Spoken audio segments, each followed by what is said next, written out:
जय श्री राधे। पिछले एपिसोड के अंदर वीडियो के अंदर हमने डिस्कशन किया था सूर्य के ऊपर कि सूर्य प्रथम भाव में हो, द्वितीय भाव में हो तो क्या फल की तरफ वो सामान्य रूप से इशारा करता है। आज का हमारा विषय है चंद्रमा। चंद्रमा यदि प्रथम भाव में हो किसी जातक या जातिका के अंदर तो उसका फल देखा गया है कि जातक या जातिका दुर्बल शरीर की तरफ वो इशारा करता है। मानसिक रोग की तरफ भी ऐसा जातक को पाया जाता है। जातक का प्रथम भाव में चंद्रमा का होना बहुत अच्छे इशारे की तरफ नहीं करता है। यदि चंद्रमा द्वितीय भाव में हो जातक के में तो धन का, कुटुंब का, परिवार की तरफ इशारा करता है या बताता है तो जातक का ये चंद्रमा शुभ माना गया। यहाँ पे चंद्रमा धन की बढ़ोतरी कराता है, कुटुंब की बढ़ोतरी कराता है, वाणी की मीठी वाणी बोलता है उसका जो जातक या जातिका है, और माता का सुख भी इस सेकंड हाउस के चंद्रमा के रूप में प्राप्त होता है। यदि चंद्रमा किसी जातक या जातिका का तीसरे घर में हो यानी कि तीसरा घर पराक्रम का है, छोटे भाई बहन का है, तो वहाँ जातक सामाजिक रूप में सफलता प्राप्त करता है। भाई बहनों के योग के अंदर यानी कि उनका प्रेम प्यार जातिका के जात या जातक के साथ आपस में भाई बहन का प्रेम भी अच्छा पाया गया है। जातक की कुंडली में चंद्रमा यदि चौथे भाव में हो, चतुर्थ भाव में हो, फोर्थ हाउस में हो तो यहाँ का चंद्रमा माता का सुख, भूमि का सुख, मकान का सुख, वाहन का सुख प्राप्त कराता है। चंद्रमा की ये जो स्थिति है और भावों से बेहतर है। जातक को माता का पूरा सुख मिलता है, वाहन का भी मिलता है, भूमि का भी मिलता है। जातक की कुंडली में चंद्रमा यदि पंचम भाव में हो, पंचम भाव शेयर मार्केट, विद्या, बुद्धि, संतान की तरफ इशारा करता है। जातक यहाँ पे मनोरंजन के कार्यों में खासकर एक्टिविटी के अंदर, स्पोर्ट्स के अंदर चंद्रमा का ऐसा जो जातक है या जातिका है उसका मन उधर की तरफ ज़्यादा लगता है। संतान के रूप में यहाँ का जो चंद्रमा है वो कमजोरी को इंडिकेट करता है। यहाँ पे चंद्रमा संतान को देखा जाए तो बेहतर रिजल्ट नहीं देता है। शेयर मार्केट के लिए चंद्रमा अच्छा है, सिनेमा के लिए चंद्रमा इस जगह पे हो तो बेहतर माना गया है। यदि यही चंद्रमा जातक के छठे भाव में सिक्स हाउस में जाए तो यहाँ पे सबसे कमजोर चंद्रमा को पाया जाता है। ऋण रोग शत्रुओं से ऐसा जातक परेशान रहता है।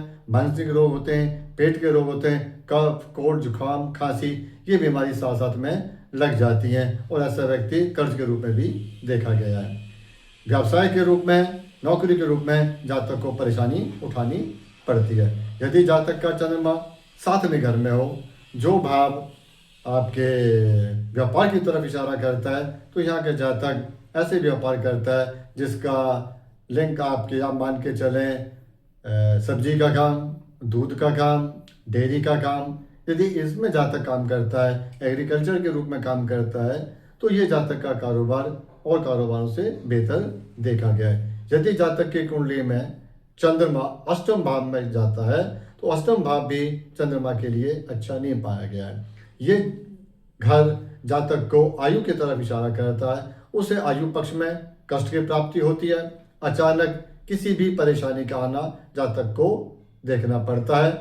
यहाँ का चंद्रमा जातक को कमर के दर्द, गले में बीमारियां, टॉन्सिल का होना भी देखा गया है। रक्त की बीमारी भी अष्टम भाव के अंदर यानी कि जिसको हम रक्त विकार कहते हैं वो पाई जाती हैं। नवम भाव में यदि चंद्रमा जाता है किसी जातक जातिका के अंदर, ये चंद्रमा की शुभ स्थान देखा गया है और यहाँ का चंद्रमा जातक को यात्रा कराता है, खासकर तीर्थ यात्रा कराता है, जल से यात्रा कराता है, पिता से संबंध बेहतर बनाता है और धर्म के कार्यों पर ऐसा जातक अच्छा देखा गया है। यदि जातक की कुंडली में चंद्रमा दसम भाव में गया हो जो राज्य पक्ष की तरफ इशारा करता है, यहाँ पे बार बार नौकरी का बदलना जातक का देखा जाता है कि जातक एक स्थान पर रुककर या काफी समय तक एक ही जगह पर काम नहीं कर पाता है, या तो उसे बदलाव करना पड़ता है या उसका स्थानांतर हो जाता है।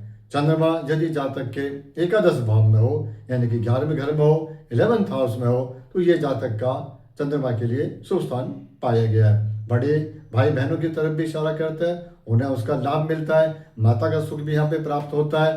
चंद्रमा की यह स्थिति और स्थानों से बेहतर पाई गई है। किसी भी रूप में यहाँ का चंद्रमा जातक को अच्छे फल की तरफ प्रोत्साहित करता है या देता है।